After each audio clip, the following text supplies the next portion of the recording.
Good afternoon, my dear student. I am Animesh Rai from GSM Polytechnic. Last class আমরা column নিয়ে compression member বা column নিয়ে আমরা আলোচনা করেছিলাম। তো আজকে আমরা কিছু নিউমেরিক্যাল শর্ট নিউমেরিক্যাল আমরা দেখে নেব, ঠিক আছে? যাতে আমাদের মানে যেই ধরনের নিউমেরিক্যাল আমাদের এক্সামে মেনলি আসে, তো সেই ধরনের নিউমেরিক্যাল আমরা দেখে নেব কীভাবে কী সলভ করতে হচ্ছে, ঠিক আছে? এর আগের দিন আমরা ইন্ট্রোডাকশন পার্টটা কমপ্লিট করেছি। আশা করি আমাদের বুঝতে খুব একটা অসুবিধা হবে না। চলো দেখি। হ্যাঁ, এক্সাম্পল নাম্বার 5.1 কি বলছে? A column consisting of column section 140 at the rate 33.3 kgf per meter has been unsupported length of 4 meter। তাহলে এলটা আমার বলে দিচ্ছে 4 মিটার, ঠিক আছে? It is effectively held in position and restrained against rotation at one end and at other end restrained against rotation but not held in position. Determine the axial load this column can carry if steel conforming, মানে কোডটা বলে দিয়েছি আমাকে, এই code wise আমাকে still section নিতে হবে, ঠিক আছে? তাহলে আমি দেখে নিলাম, মানে এই কোড ওয়াইজ আমি অ্যালাবেল কম্প্রেসিভ স্ট্রেসও ধরে নিলাম 250, ঠিক আছে? তার এরিয়া হচ্ছে এ হচ্ছে 4.24 into 10⁻³ r x r y, ঠিক আছে? মানে রেডিয়াস অফ জাইরেশন, ঠিক আছে? আর এক্স আর r y y axis wise. Effective length কত আমার যে কন্ডিশন রয়েছে সেই ওয়াইজ, মানে ওভারঅল লেন্থ ইন্টু 1.2, ঠিক আছে? আমার কলামের কন্ডিশন যেটা বলে দিয়েছে, কি কন্ডিশন বলেছে না, it effectively held in position and restrained against rotation at one end. একটা এন্ড হচ্ছে পজিশন থাকবে আর রোটেশনটাও রেস্টেন্ড থাকবে। অ্যান্ড আদার এন্ড কি বলছে? Restrained against rotation but not held in position. রোটেশনটা রেস্টেন্ড আছে বাট পজিশনটা হেল্ড ইন পজিশনে নেই। তাহলে কী হবে? 1.2 হবে এই কন্ডিশন ওয়াইজ। তাহলে ওভারঅল লেন্থ ইন্টু 1.2 সমান হচ্ছে 4.8 মিটার। বুঝা গেল? তাহলে ম্যাক্সিমাম স্লেন্ডারনেস রেশিও কত হবে?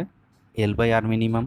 আর কত? আর মিনিমাম কত হচ্ছে? আমার দুটো আর ভ্যালু আছে, একটা হচ্ছে 58.9 আর একটা হচ্ছে 32.1 মিলিমিটার। তাহলে এটা সেন্টিমিটার করলে 5.89 সেন্টিমিটার, একটা হচ্ছে 3.21 সেন্টিমিটার। তাহলে এই দুটোর মধ্যে যেটা মিনিমাম সেটা আর মিনিমাম হবে। তাহলে ম্যাক্সিমাম স্লেন্ডারনেস রেশিও কত হবে না 4.8 ইন্টু 100 সেন্টিমিটার, যেহেতু ডিভাইডেড বাই 3.21। তাহলে আমি এখান থেকে স্লেন্ডার রেশিও কত পেলাম? 149.53, ঠিক আছে? আমার স্লেন্ডার রেশিও কত হওয়া দরকার ছিল? ম্যাক্সিমাম লিমিট কত ছিল আমার? 180। তাহলে সেখানে আমার বেশি 149.53, দ্যাট মিন সেভ।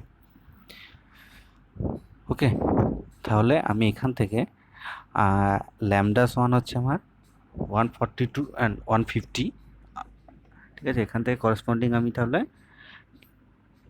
আমার সিগমা এসিটা বের করে নিতে পারবো, ঠিক আছে? ইন্টারপোলেশন করে। তাহলে সিগমা এসি সমান আমি ইন্টারপোলেট করে পেলাম 45.28 MPa। বুঝা গেল? তাহলে অ্যালোয়েবল অ্যাক্সিয়াল কম্প্রেসিভ লোড কত হবে তাহলে? না সিগমা এসি বাই 1000, যেহেতু আমার মিলিমিটার আছে এটা কিলোমিটার আনতে হবে, নিউটন থেকে কিলোমিটার নিয়ে গেলাম, ইন্টু সিলিন্ডার আমার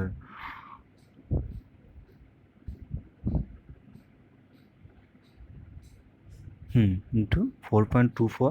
4.24টা কি?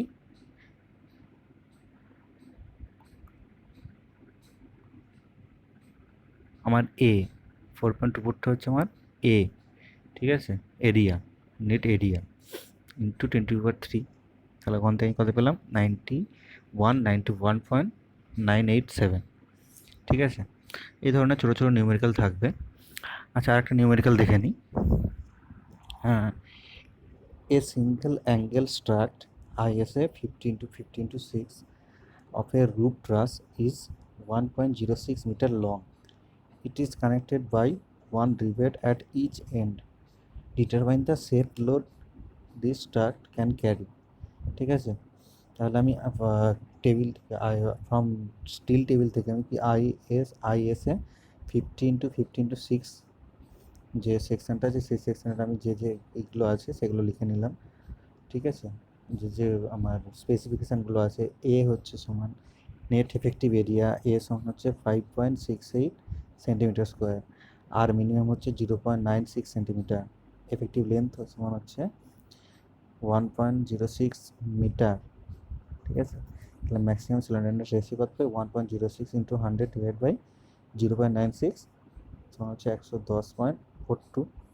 তাহলে অ্যাজিউমিং স্টিল কনফার্মিং কোড এত ইল স্টেজ হচ্ছে 250 ধরে নিলাম আমি। তাহলে এসি সিগমা এসি সমান কত হবে, ইন্টারপোলেট করে আমি টেবিল থেকে ওই যে টেবিলটা আমি দেখালাম বা কোডেও আমার টেবিলটা আছে, তাহলে ওখান থেকে আমি ইন্টারপোলেশন করে আমার সিগমা এসির ভ্যালুটা আমি বের করে নিতে পারবো। ঠিক আছে, নাও তাহলে permissible axial compressive stress for discontinuous single angle stack connect by single rivet at end. ঠিক আছে, এখান থেকে আমি কী পাবো, পারমিসিবল অ্যাক্সিয়াল সিগমা এসিটা পারমিসিবল অ্যাক্সিয়াল কম্প্রেসিভ স্ট্রেসটা পাবো 57.35 MPa।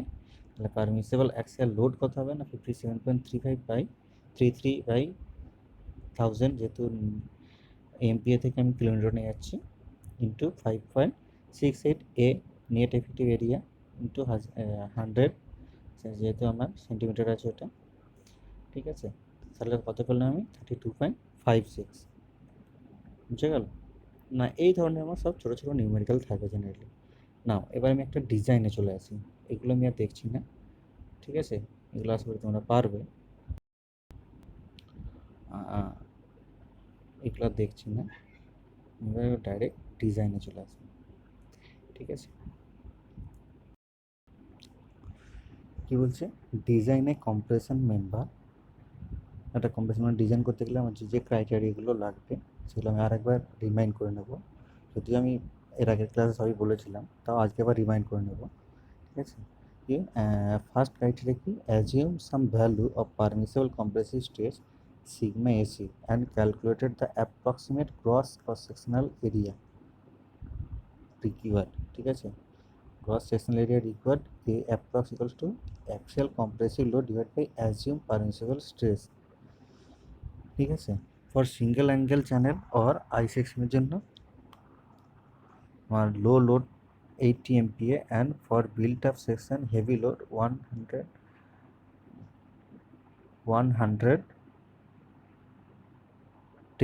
MPa may be assumed initially permissible compressive stress এর জন্য। ঠিক আছে, ট্রায়াল সেকশন মানে অ্যাপ্রক্স আমার ক্রস সেকশনাল এরিয়াটা আমি ট্রায়াল অ্যান্ড এরর মেথডে বের করব। Determine the axial permissible stress corresponding to maximum slenderness ratio. ঠিক আছে, L/R, এটাও ট্রায়াল অ্যান্ড এরর মেথডে বের করব।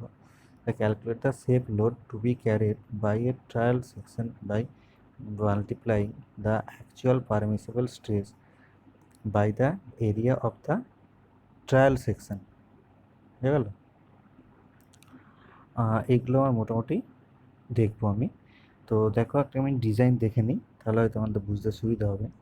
একটা কি দুটো না, ফার্স্ট একটা কি বলছে, design A column section to carry an axial load of 410 kilonewton. The column is 4.2 meter long and is effectively held in position at both ends but rested against rotation at one end। ঠিক আছে, কলামের কন্ডিশনটা বলে দিয়েছে। তাহলে এল সমান কী হবে, আমরা 0. এফেক্টিভ লেন্থ সমান 0.8 ইন্টু ওভারঅল লেন্থ। ঠিক আছে, আর ইল স্ট্রেস বলেছে 250। বুঝে গেল? তাহলে অ্যাজিউম পারমিসিবল কম্প্রেসিভ স্ট্রেস আমরা ধরে নেব মিনিমাম হচ্ছে 80। তাহলে অ্যাপ্রক্স ক্রস সেকশনাল এরিয়া কী হবে, cross sectional area 410 into 1000 divide by 80 সমান হচ্ছে কত পেলাম, 5125 মিলিমিটার স্কোয়ার। তাহলে স্টিল টেবিল থেকে আমি একটা সেকশন চুজ করব এই অ্যাপ্রক্স এরিয়ার রেসপেক্টে। তো সেইখানে গ্রস এরিয়ার রেসপেক্টে আমি যে স্টিল টেবিল থেকে যে সেকশনটা চুজ করলাম সেটা হচ্ছে SC 160 @41.9 kgf পার মিটার। এটা এই যে কেজিএফ পার মিটার মিনস হচ্ছে এত, মানে ওই সেকশনটা যে সেকশনটা আমি চুজ করেছি সেই সেকশনটা 1 মিটারে তার ওয়েট হবে 41.9 kg। বুঝা গেল? তাহলে এবার আমার আমি এটা বের করে নেব, সিলিন্ডারের রেশিও ল্যামডা, যেটা ল্যামডা সমান কি L/R। এখান থেকে আমি দেখছি যে 93.07 পাচ্ছি আমি, ঠিক আছে, যেটা 180 থেকে ছোটো। তাহলে হুইচ ইজ সেফ এগেনস্ট সিলিন্ডারের রেশিও। তাহলে এখান থেকে আমি ইন্টারপোলেশন করে কী বের করে নেবো না সিগমা এসি বের করে নেব। সিগমা এসি বের করে তাহলে সেফ লোড সমান কি না সিগমা এসি বাই 1000 ইন্টু এ, ঠিক আছে। কারণ এটা আমার কত আছে না 5340। ওখান থেকে আমি কি পেয়ে যাবো, সেফ লোডটা পেয়ে যাব, ঠিক আছে। আর একটা ডিজাইন দেখি, কি বলছে, design a single angle strut for a roof truss carrying a compressive load of 97 kilonewton. The length of struct between center to center intersection is 210 centimeter. Also design rivet and weld connection. মানে এই একটা section আছে বা একটা মানে roof ট্রাসের design compressive লোডের design করতে হবে। একবার আমরা রিভেটিং দিয়ে দেখবো আর একবার আমরা ওয়েল্ড দিয়ে দেখবো। জেনারেলি তোমাদের এই ধরনের নিউমেরিক্যালি আসবে, ঠিক আছে। তো এটা একটু ভালো করে দেখে নেবো আমরা। কি বলছে, ধরে নিলাম মানে assuming for strut that both end are connected by more than one rivet or and the yield stress of steel is 250, ঠিক আছে। এটা আমরা ধরে নিলাম। তাহলে এফেক্টিভ লেন্থ কী হবে আমার কন্ডিশন হয়েছে কলামের কন্ডিশন ওয়াইজ 0.585 0.85 ইন্টু এল। এল কত আমার না এল আছে আমার 210 সেন্টিমিটার। তাহলে 0.85 ইন্টু 210 কত লোক হতে হবে 178.5 সেন্টিমিটার। না এবার ট্রায়াল স্টার্ট, ঠিক আছে। First trial, let the permissible compressive stress হচ্ছে 80 MPa। গ্রস সেকশনাল এরিয়া কত না আমার যেটা বেরিয়েছিল 97,000 ডিভাইড বাই 80 সমান হচ্ছে 1212 মিলিমিটার স্কোয়ার, ঠিক আছে। ফ্রম স্টিল টেবিল প্রথমে একটা অ্যাঙ্গেল নিলাম আইএসএ 80 × 80 × 8 mm। তাহলে গ্রস সেকশনাল এরিয়া কত পেলাম না 12.21 সেন্টিমিটার স্কোয়ার। আর মিনিমাম কত পেলাম 1.55 সেন্টিমিটার। তাহলে সিলিন্ডারের রেশিও কত হবে না 178.5 ডিভাইড বাই 1.55 সমান কত আসবে না 115.16, যেটা কিনা 180 থেকে ছোটো। That means the cylinder ratio with safe, ঠিক আছে। তাহলে এবার এখান থেকে আমি সিগমা এসিটা বের করবো। আমার সিলিন্ডার রেশিও বের করার পরে আমি তাহলে সিগমা এসিটা বের করতে পারবো, ঠিক আছে। সিগমা এসি আমি ইন্টারপোলেশন করে বের করে নিলাম। সিগমা এসি কত হলো আমার 67.87 MPa। তাহলে সেফ লোড আর ট্রায়াল সেকশন কত হলো, সেফ লোড হচ্ছে আমার 67.87 ডিভাইড বাই 1000 ইন্টু 12.21 ইন্টু 100 সমান কত হলো আমার 82.87, not greater than 97, which is unsafe. আমাকে 97 এক্সিড করতে হবে। সেকেন্ড ট্রায়াল করলাম কি আমি ধরে নিলাম কম্প্রেসিভ স্ট্রেস আমার 68 MPa, ঠিক আছে। তাহলে অ্যাপ্রক্স গ্রস সেকশনাল এরিয়া কত হবে, সেকশনাল এরিয়া 68 আমাদের 1426 97,000 ডিভাইড বাই 68 1426, ঠিক আছে। তাহলে স্টিল টেবিল থেকে আমি আর একটা সেকশন চুজ করলাম, ওই একই শুধু থিকনেসটা বাড়িয়ে নিলাম এই 80 × 80 × 10, ঠিক আছে। তাহলে তার ক্রস সেকশনাল এরিয়া কত না 15.05 সেন্টিমিটার স্কোয়ার। আর মিনিমাম কত 1.55। তাহলে সিলিন্ডার রেশিও কত হবে, ম্যাক্সিমাম সিলিন্ডার রেশিও হচ্ছে 115.16, এটা 180 থেকে ছোটো, হুইচ ইজ প্রপার, ঠিকঠাক আছে। তাহলে আবার সিগমা এসিটা আমি স্টিল টেবিল থেকে বের করে নেবো। সিগমা এসি সমান আমি সিগমা এসি সমান ইন্টারপোলেশন করে বের হলো 67.87, ঠিক আছে। তাহলে সেফ লোডটা কত হয়ে যাবো 67.87 ডিভাইড বাই 1000 ইন্টু 15.05 ইন্টু 100 হচ্ছে 102, ঠিক আছে। তাহলে আমার 97 থেকে বেশি এলো। তাহলে which is safe using the single angle 80 × 80 × 10, ঠিক আছে। তাহলে আমি যখন কোনো ডিজাইন করব, মানে আমি যখন যে সেকশনটা চুজ করব, হতে পারে সেই সেকশনটা আমার ফার্স্ট ট্রায়ালে নাও ক্রাইটেরিয়া ম্যাচ করতে পারে। তখন কী হবে, আমি সেকশনটাকে বাড়িয়ে বা কমিয়ে দেখে নেব। ঠিক আছে? তো মেনলি এই ধরনের কম্পারেটিভ মেম্বারের ডিজাইন আসে। ঠিক আছে, আজ এই পর্যন্তই থাক। আরেকদিন একটা প্রবলেম নিয়ে আসবো, তাহলে হয়তো তোমাদের এই কম্পারেটিভ মেম্বার কমপ্লিট হয়ে যাবে। দেখি। ধন্যবাদ।